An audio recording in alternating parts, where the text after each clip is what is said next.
This is Micron's daily chart. Last Friday, the semiconductor sector entered a correction phase as it broke out of its trend. Yes, first of all, regarding the current phase, it is a period where a retracement of the previous upward wave is taking place.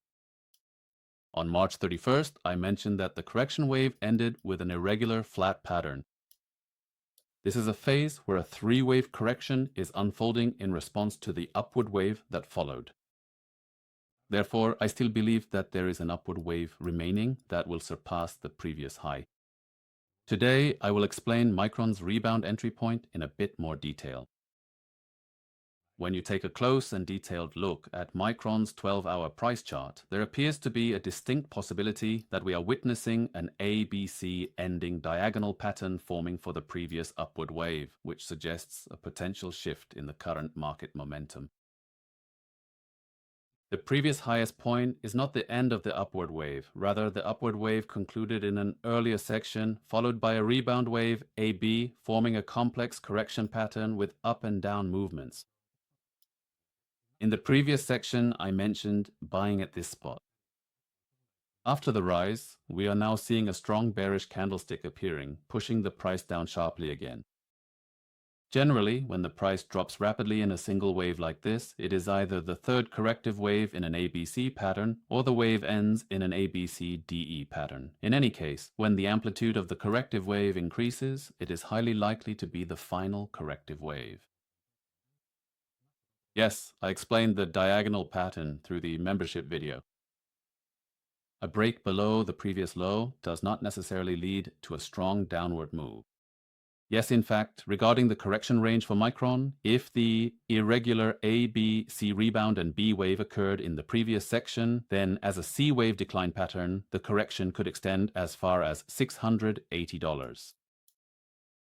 However, rather than expecting such a price correction, by analyzing the counts of the Dow Jones, S&P 500, and Nasdaq indices, we can confirm that the market is still in an upward trend. Therefore, instead of a strong additional correction in an ABC pattern, it is more likely that the market will break the previous low once again in a diagonal pattern like this and then rebound from there. In the final Y-far section of a complex correction, a triangle consolidation can occur.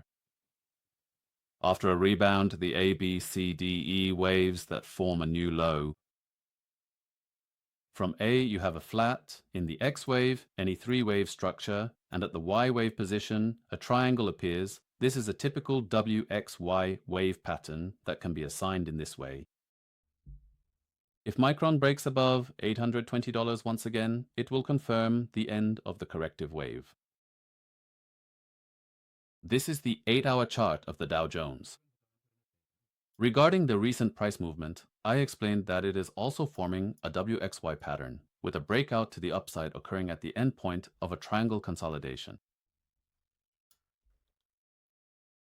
Yes, if you look at the Dow Jones at the position I just mentioned, you can see that a breakout to the upside is currently underway. Currently, it's not the entire US stock market that is declining, but rather a price correction is taking place mainly in the semiconductor sector. Since Micron experienced a significant percentage increase during the previous upward wave, the recent price correction is also relatively large in percentage terms. However, from a chart perspective, this section is not a continuation of a downward wave, but rather it is repeatedly moving up and down within the same price range. This is the 8-hour chart for SOXL. Just like with Micron, you can see a diagonal pattern here as well. After the rebound occurred at the position where I previously mentioned buying, the price is now in a section where a downward movement continues along with a correction that breaks the trend. The significance of this kind of double tree pattern is that it represents a retracement of the previous upward wave. After the high and low points and the double tree pattern, another upward wave equivalent to the previous upward wave will occur in the same way. To illustrate this point more clearly, whether the sequence becomes 1, 2, 3, or perhaps 3, 4, 5, the most crucial factor that we must consider is that there is still one more distinct and significant upward wave left to occur. Yes, if you look at the media 3-day chart, you can see that on April 7th, 2025, there was a major rally at the endpoint of a wedge pattern following a WXY pattern. However, in such bottom zones, there may be a tail left behind in the form of panic selling as institutions lead the dumping of shares. However, you can see that such tails ultimately remain only as traces and a strong upward movement unfolds. So, in this section, A, B, C, D, E waves, there may be a bit more of a tail, but I anticipate a rapid reversal with an upward wave. This is the NVIDIA daily chart. For NVIDIA, the irregular flat correction following the previous upward wave consists of 3 waves from A, B to C, either in the form of A, B, C or A, B, C, so the extent of the correction is limited. So, since the previous upward wave for NVIDIA wasn't very large, the scale of the current correction itself isn't significant. Whether a rebound occurs around this level or the correction deepens a bit and breaks the previous low, it doesn't really matter much. Ultimately, within this 3-wave range, I am expecting another 3-wave upward move that will set a new high. This is the 8-hour chart for SanDisk. Yes, this is the section where the trend broke and a new low was set in the previous period. Along with Micron, this is a section where a rebound can be expected. While there may be some tail movements at the bottom, ultimately we can anticipate another upward wave that reverses the trend. If you weren't able to respond, you can just hold on to your position. I see this section as another opportunity to buy. Yes, in SanDisk as well, you can see the pattern of 5 waves from W, X, X to Y. 1, 2, 3, 4, 5. Yes, in this wave, it was a particularly harsh and steep drop. I expect a short-term rebound, first up to $1,200, and then a second rise up to $1,400. This is the daily chart for ServiceNow. I've mentioned again that software is turning strong. From a long-term perspective, there's a double bottom, and from a short-term perspective, also a double bottom. Based on the red line, you can expect a first, second, and third upward movement. Yes, as I mentioned, this is a section where bullish candlesticks are appearing at the indicated position, so this upward trend could continue throughout the second half of the year. You can hold from a long-term perspective until the end of the year. The sell targets are projected to be $150 for the first target and $220 for the second target. This is the daily chart for Palantir. Currently, I see that the C-wave decline has come to an end in this section. This is a section where I expect an upward wave that surpasses the previous high during the month of August. The sell targets are $150 for the first target and $200 for the second target. This is the daily chart for Microsoft. After the recent correction wave ended, I mentioned an upward wave 1, a correction wave 2, and then another upward wave 3. Currently, in the minor waves 1 and 2, this is a section where another additional rise is being attempted. Yes, for Microsoft, a continuous rise is expected to continue until the end of this year. This remains the same as my previous outlook.